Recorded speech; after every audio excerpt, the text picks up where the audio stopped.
नमस्कार, मी तेज बोरगरे. आज होळी आहे, अर्थातच आनंदाचा दिवस. आणि या सगळ्या पार्श्वभूमीवरती आपण थेट लाईव्हच्या माध्यमातून भेटत आहोत. होळी सगळ्यात महत्त्वाचा सण. जवळपास 2 वर्षानंतर आपण हा सण साजरा करतोय.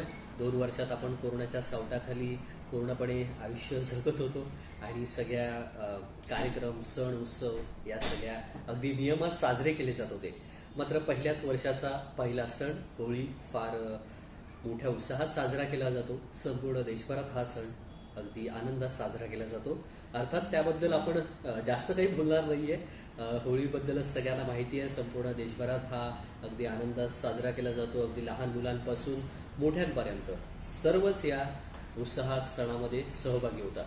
म्हणजेच या सणाचं म्हणजे दिवाळी आहे, शिमगा आहे, होळी आहे, या सगळेच सण उत्सव संपूर्ण देशभरात साजरे केले जातात. प्रत्येक रूढी परंपरा वेगवेगळ्या भागानुसार वेगवेगळ्या असतात आणि त्या प्रथेनुसार हा सण साजरा केला जातो. अर्थात याबद्दल काही जास्त बोलत नाहीये. या लाईव्हमध्ये आपण दुसऱ्या देखील बातम्यांचा आढावा घेणार आहोत. अर्थात होळी होती, त्याच्या शुभेच्छा देखील तुम्हाला देतो आणि त्या संदर्भात थोडं सांगितलं.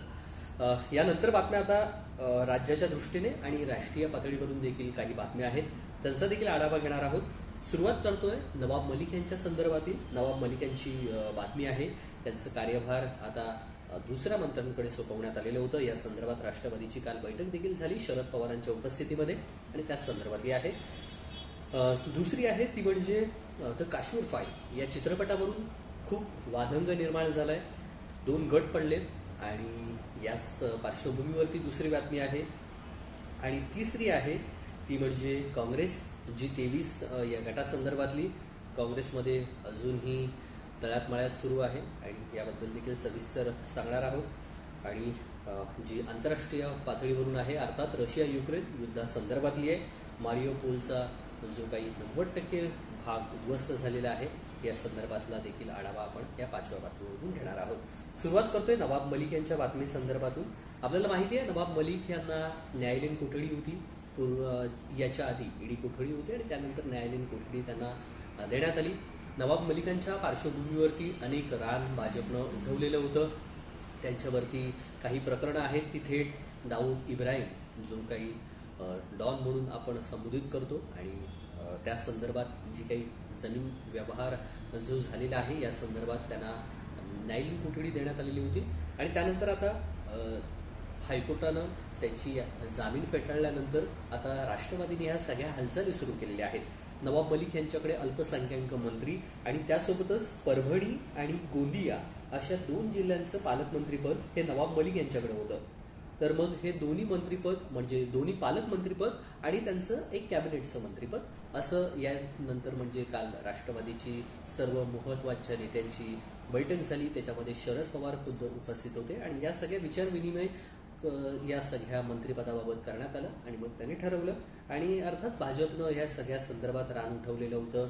अगदी भाजप विधिमंडळात देखील आक्रमक झालेला होता आणि त्यासोबतच तो रस्त्यावर देखील आक्रमक झाल्याचं आपण येत्या काही दिवसामध्ये पाहतच आहोत. तर राष्ट्रवादी प्रदेशाध्यक्ष जयंत पाटील यांनी माहिती दिली आहे की नवाब मलिक हे आता बिनखात्याचे मंत्री राहिले असून त्यांच्या मुंबई अध्यक्षपदाचा कार्यभारी महापालिकेच्या गटनेते राखी जाधव आणि नरेंद्र राणेंकडे सोपवण्यात आलेला आहे. बिनखात्याचं मंत्रीपद हे जयंत पाटील यांनी नाही बोललेलं आहे, भाजपकडून बोलण्यात आलेलं आहे. पत्र जी काही घोषणा केली आहे ती यांनी केली आहे, राष्ट्रवादीचे प्रदेशाध्यक्ष जयंत पाटील यांनी केलेला आहे. तर आता अर्ज जो काही आहे नवाब मलिकांचा हायकोर्टानं फेटाळल्यामुळे त्यांच्या मंत्रिपदाचा कार्यभार हा इतर मंत्र्यांकडे सोपवण्याचा निर्णय राष्ट्रवादीच्या बैठकीत घेण्यात आला आणि त्यानुसार हे बदल करण्यात आलेले आहेत. थोडक्यात बदल सांगतो तुम्हाला. नवाब मलिक आता हे त्यांच्याकडे कोणतं मंत्रिपद आहेच, मात्र जे पालकमंत्रीपद आहे ते दुसरीकडे सोपवण्यात आले. कोणाकडे दिले ते पण सांगतोय. पण त्याआधी मुंबई अध्यक्षपदाच्या कार्यभारही महापालिकेच्या गटनेत्या राखीव जाधव आणि नरेंद्र राणेंकडे सोपवण्यात आलेलं आहे. मुंबईचं जे काही अध्यक्षपद होतं नवाब मलिक यांच्याकडून काढून घेण्यात आलेलं होतं, काढून घेतलंय म्हणजे, आणि ते आता नरेंद्र राणे आणि महापालिकेच्या गटनेत्या राखी जाधव यांच्याकडे सोपवण्यात आले.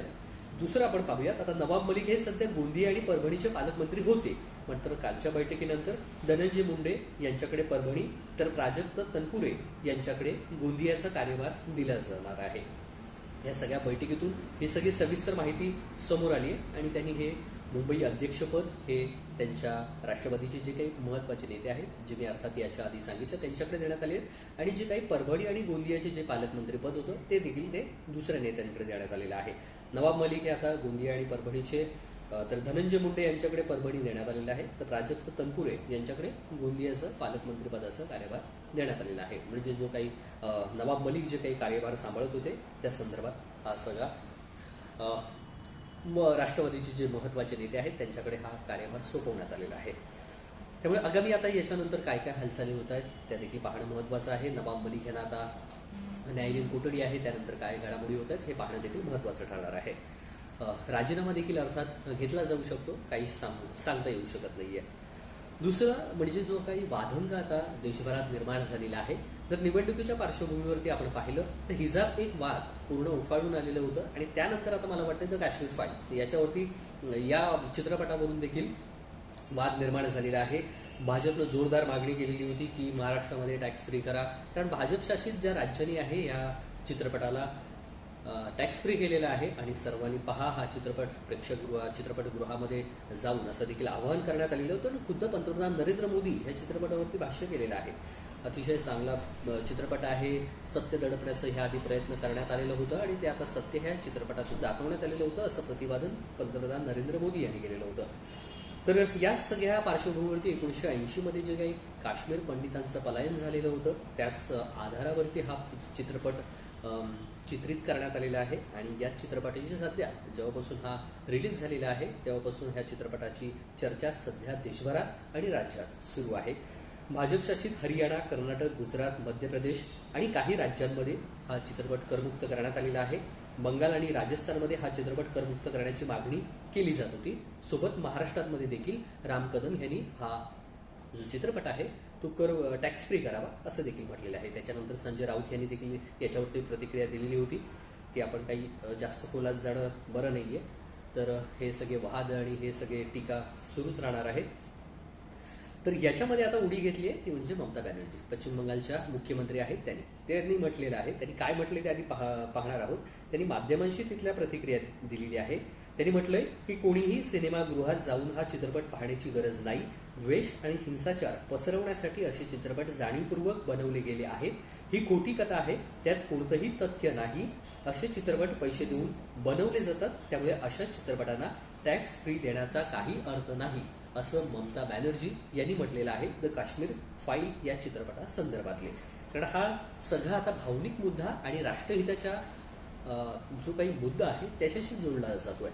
आणि सध्या जर आपण पाहिलं तर चित्रपट हे दुभंग समाजामध्ये आणि धर्मामध्ये तेढ निर्माण करत आहेत का, असा एक प्रश्न आता उपस्थित झालेला आहे. झुंड हा चित्रपट एक काही आठवड्यांपूर्वी प्रदर्शित झालेला होता आणि त्या सगळ्या चित्रपटावरून ब्राह्मणवाद पुन्हा एकदा उफाळून आला. म्हणजे हे चित्रपट म्हणजे नाना पाटेकरांनी चांगली प्रतिक्रिया दिलेली आहे यावरती. त्यांनी म्हटलंय की असं चित्रपट याच्यावरून समाजामध्ये तेढ आणि दोन गट का निर्माण झालेले आहेत याआधी देखील कधी आपण पाहिलेलं नाहीये. बॉलिवूडमध्ये मराठी चित्रपटसृष्टीमध्ये जेवढं बॉलिवूडमध्ये नाहीये तेवढं मराठी चित्रपटसृष्टीमध्ये नाहीये. मात्र बॉलिवूडमध्ये उघडपणे दोन गट पडल्याचं पाहायला मिळतात. एक बाजूने भूमिका घेत आहेत तर दुसरे विरोधी याच्यामध्ये भूमिका घेत आहेत.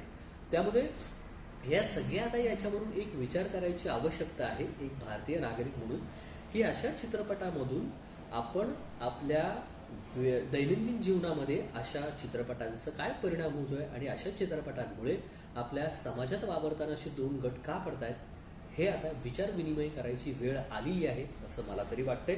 कारण ह्या अशा सगळ्या चित्रपटांमधून नेमकं तथ्य काय आहे हे नेमकं समोर आलं पाहिजे आणि प्रोपोगंडा राबवला जातोय का हे देखील समोर आलेलं आहे. आणि या सगळ्या माध्यमातून एक नॅरेटिव्ह सेट करण्याचं या चित्रपटाच्या माध्यमातून केलं जात आहे का हे पाहणं देखील महत्त्वाचं ठरणार आहे.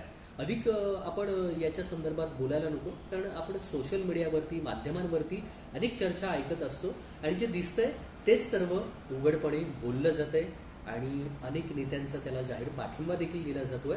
मात्र ह्या सगळ्या पार्श्वभूमीवरती एक माणूस म्हणून मला वाटतंय विचार करणं गरजेचं आहे. ज्या झालेल्या आहेत गोष्टी त्याच्यावरती पडदा टाकून आपण एक नवीन सुरुवात करणं गरजेचं आहे. हे झालं अर्थात द काश्मीर फाईल चित्रपटावरून. तेव्हाचं सगळं चित्र रंगवलेलं आहे आणि या सगळ्या चर्चांना आता पुन्हा एकदा रंगाची उधळण जशी होते तशी सगळी उधळली जात आहेत. वक्तव्य देखील उधळली जात आहेत आणि चर्चा देखील उधळली जात आहेत. अर्थात दुसरी बातमी पाहतोय काँग्रेस संदर्भातली. G23 जी काही काँग्रेसची एक गट आहे त्या संदर्भातली, म्हणजे 5 राज्यांच्या प्रभावानंतर जी काही बैठका होत आहेत काँग्रेसच्या, त्या अगदी जर आधी झाल्या असत्या तर महत्त्वाच्या झाल्या असत्या. मात्र अगदी नेहमीप्रमाणेच हे काही मला प्रेक्षकांना पण तुम्हाला पण काही रुचणार नाही आहे की पराभवानंतर बैठका काय घेतात हे अगदी प्रश्नचिन्हच आहे. म्हणजे पराभवाच्या आधी किंवा निवडणूक सुरुवातीला बैठका घेणं, प्रचार करणं याच्यावरती भर देणं गरजेचं आहे. मात्र पराभव झाल्यानंतर ज्या काही बैठका होतात त्या मला वाटते काँग्रेसमध्ये सातत्यानं दिसून येतात. G23 गटाचा आहे, त्यानंतर अगदी काँग्रेस हंगामी अध्यक्ष आहेत सोनिया गांधी यांनी देखील हे केलेलं होतं आणि काँग्रेसमधले जे काही अंतर्गत वाद उफाळून आलेले होते त्यानंतर ते लगेच सोनिया गांधी ॲक्शन मोडमध्ये आल्या आणि त्यांनी 5ही राज्याचे जे प्रदेशाध्यक्ष होते त्यांना राजीनामा देण्यासाठी लावला.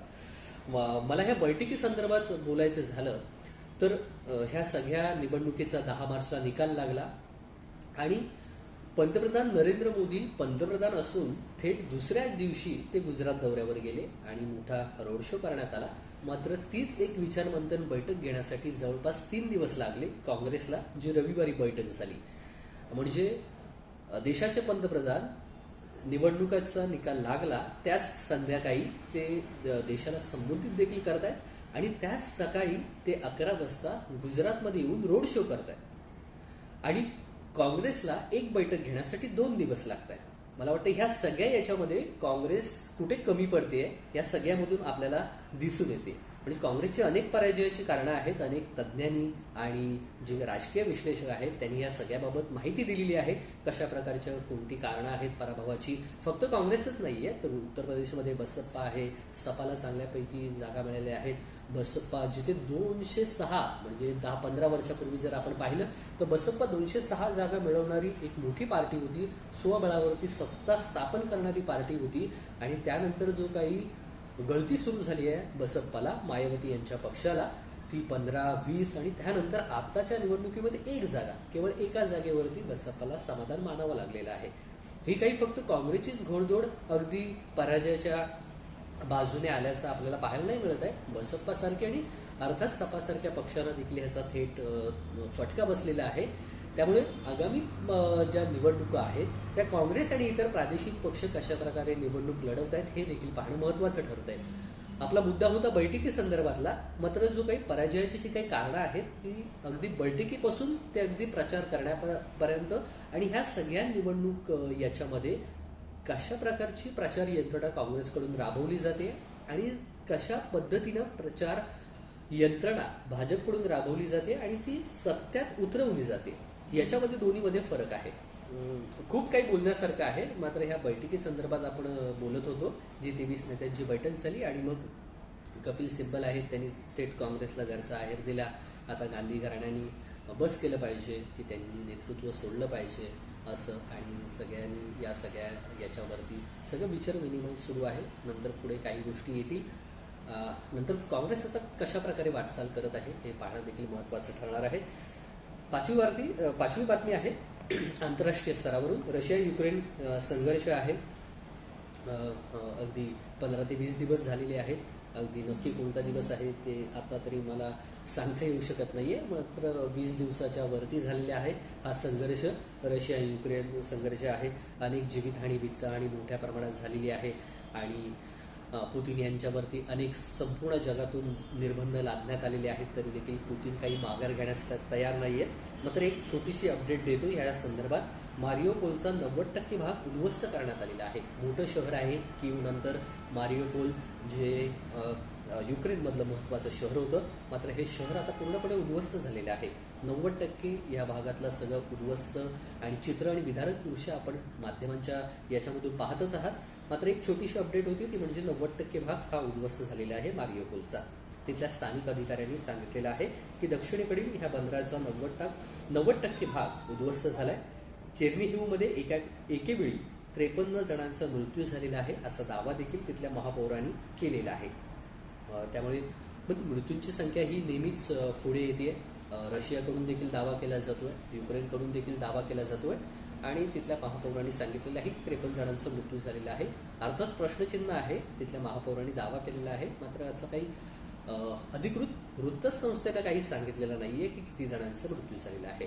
अनेक हेवे दावे करण्यात येत आहेत या युद्धाच्या संदर्भातून. त्यामुळे आता अर्थात हे काही पुतीन काही माघार घ्यायला तयार नाही आहेत. त्यामुळे आता ते युक्रेन पूर्ण काबीज करूनच हा युद्ध संपवणार आहेत असं तरी सध्या चित्र पाहायला मिळत आहे. पुढे काय होईल हे आपल्याला माहीतच आहे. धन्यवाद. ह्या लाईव्ह तुम्ही पाहिलात आणि अर्थात या लाईव्हच्या माध्यमातून आपण 5 बातम्यांचा आढावा घेतला. तुम्हाला हे लाईव्ह कसं वाटतंय आणि कोणत्या गोष्टी ॲड करणं तुम्हाला योग्य वाटतंय ते देखील कमेंटच्या माध्यमातून कळवा. आणि सोबतच आपण आंतरराष्ट्रीय, राष्ट्रीय आणि राज्यातल्या बातम्यांचा एक 2 बातम्यांचा आढावा घेतो. अजून तुम्हाला याच्यामध्ये काय अजून माहिती हवी आहे ही देखील तुम्ही कमेंटच्या माध्यमातून कळवू शकता. धन्यवाद. या लाईव्हमध्ये आपण इथेच थांबतोय.